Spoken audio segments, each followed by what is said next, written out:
কি বৃষ্টি কি বৃষ্টি দেখো। তো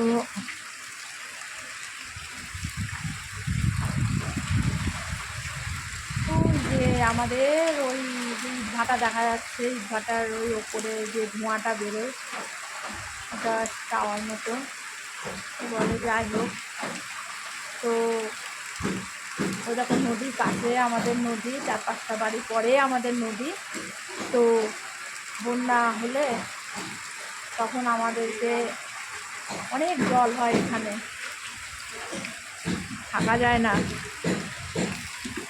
তো বৃষ্টিতে ভালো লাগে।